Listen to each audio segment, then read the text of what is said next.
게임 구석구석을 파헤치는 게임 탐구. 오늘은 어떤 게임을 살펴볼까? 올해는 인어공주, 원피스, 그리고 조만간 나올 유유백서까지 실사화 작품들이 많이 나오는 것 같아. 그렇다면 게임을 원작으로 한 실사 영화는 어땠을까? 첫 번째, 슈퍼마리오 브라더스. 슈퍼마리오의 영화라고 하면 최근에 개봉한 이 작품을 떠올리겠지만 이미 30년 전에 개봉한 실사판이 있다는 거 알고 있었어? 월트 디즈니에서 배급했고 무려 세계 최초의 게임 원작 기반 실사 영화라는 타이틀을 달고 있어. 마리오와 루이지가 등장하고 대표적인 악역인 쿠파는 사람처럼 생긴 티라노사우루스고 군바와 엉금엉금들은 도무지 아동 영화에서 볼 법한 비주얼이 아닐 뿐더러 귀여운 요시는 그냥 혓바닥 긴 공룡이야. 스토리 내내 등장하는 세계관은 시궁창 디스토피아인데 쿠파와의 결전을 벌이는 후반부 장면은 흡사 고스트버스터즈 같달까?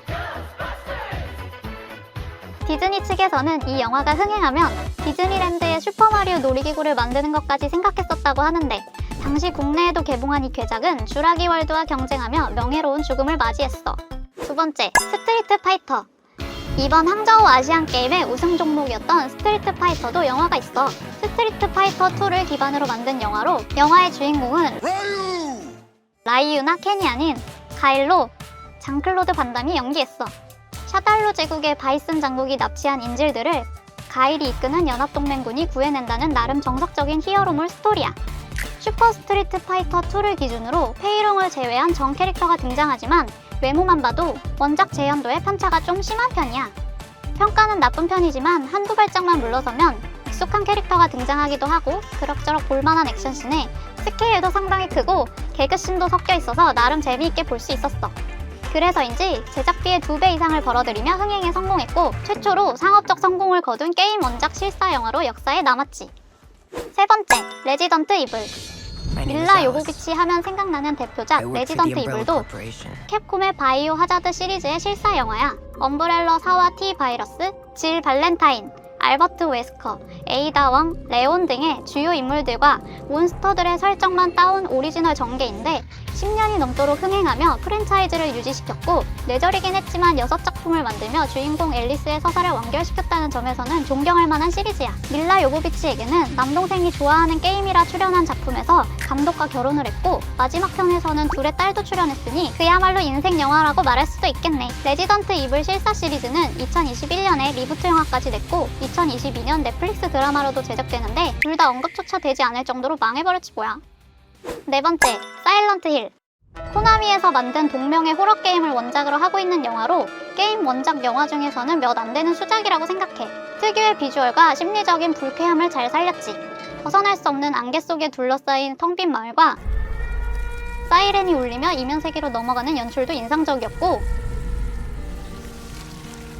크리처들이 정말 압권이었어. 잘 알려진 삼각두나 너스는 말할 것도 없고 그레이 차일드나 클리너 등의 크리처들도 등장할 때마다 숨죽이고 보게 되지. 원작 작곡가의 음악도 그런 분위기들을 가중시켜줘서 좋았어. 그런 점에서 원작을 모르더라도 볼만한 공포영화로 추천할 만해. 하지만 평론가들에게는 혹평을 받았고 오컬트적인 요소가 상당한 편이라 호불호가 많이 갈리긴 할 것 같아. 내년에 같은 제작진의 후속작 리턴 투 사일런트 힐이 개봉하는데 기대해도 되겠지? 다섯 번째, 용과 같이. 7편 외전 출시를 앞두고 있는 세가 프랜차이즈의 용과 같이도 실사판이 나왔었어. 원작의 설정, 인물 정도만 따와서 새롭게 각색한 다른 영화들과는 다르게 시리즈 1편의 내용을 비교적 충실하게 따라가고 있어. 배경이 되는 카무로초와 주역 등장인물들의 재현율도 높고 중간중간에 오리지널 스토리로 주민들의 군상극도 같이 다루는데 소소한 재미가 있었어. 무엇보다도 마지막 고루의 싱크로율이 상당해서 괜히 시마노의 광경이 아니라는 걸 영화로도 잘 느낄 수 있었지. 키류의 주먹에서 푸른 오우라가 나온다던가 스태미난 스파크를 마시고 회복하는 장면 등 뜬금없이 게임스러운 연출이 많아서 웃겼어. 한국인 암살자 박철역의 공유와 다테 마코토 역의 마츠시게 유타카 등의 익숙한 얼굴도 등장하는데 감독 공인 팬서비스 영화로 본작을 재밌게 플레이해본 사람이라면 찾아볼만 하다고 생각해. 여섯 번째, 철권. 어릴 적 오락실에서 한 번쯤은 해본 철권도 실사 영화가 나왔었어. 들어본 적 없는 사람들도 많을 거라고 생각하는데 무려 로튼토마토 0%라는 업적을 가지고 있지. 주연 인물들은 나름 잘 재현한 것 같기도 한데 세계관이나 스토리가 엉망진창이야. 아버지를 모르고 홀어머니 밑에서 자란 주인공 진이 헤이아치의 기업 테켄의 잭 부대에게 어머니가 죽는 것을 목격하고 복수를 위해 아이언 피스트 토너먼트에 참가하게 되는 스토리인데 정작 본선에 올라오고 한다는 게 으이구. 멋지게 다뤄져야 할 진과 카즈야의 마지막 결투 장면은 철권 팬으로서는 화가 날 정도야. 2010년 쟁쟁한 작품들 속에서 개봉한 이 영화는 영화와 판권을 6천만 달러에 매수했고 라라랜드와 같은 3천만 달러의 제작비를 들였지만 전세계 흥행 수익 169만 달러로 처참하게 망했지. 7번째, 아오오니. 명작 쯔꾸루 호러 게임 아오오니의 실사판으로 그래도 원작을 플레이해봤다면 나름 볼만한 요소가 있어. 히로시, 타케시, 타쿠로, 미카 4명은 동일하게 등장하고 아오오니 자체는 3D로 특유의 불쾌함을 잘 재현했어. 서재방에서 열쇠를 찾는다던가 시계 뒷면, 피아노실 등의 퍼즐도 나오지.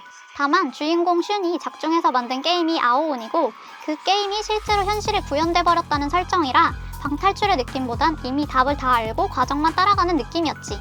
영화 내내 아오오니가 등장하는 시간은 70분 동안 단 2분 30초 뿐인데 게임에서 제일 무서웠던 추경씨는 카메라를 너무 흔들어서 멀미가 날 것 같았고 등장인물들이 잡아먹히는 장면은 어째서인지 점점 더 비명소리가 커져서 이질감이 들었어. 알고 봤더니 슈는 이미 타쿠로에게 죽은 유령이었고 마지막에 가서는 이 모든 것이 아슈발 꿈. 게다가 배우들의 발연기가 너무 심해서 이입이 하나도 안 됐어. 소개한 영화들 이외에도 수많은 게임 실사 영화들이 나왔지만 대다수는 졸작이었어. 하지만 큰돈을 들여서 영화로 만들어볼 만큼 매력적인 게임들이 많다는 증거가 아닐까? 앞으로도 프레디의 피자가게, 롱맨, 보더랜드 등의 다양한 실사 영화들이 개봉 예정인데 올해 초에 나왔던 던전 앤 드래곤처럼 수작이 나오길 기대해보자고. 다음엔 어떤 주제를 탐구해볼까? 보고 싶은 주제가 있다면 댓글로 남겨줘.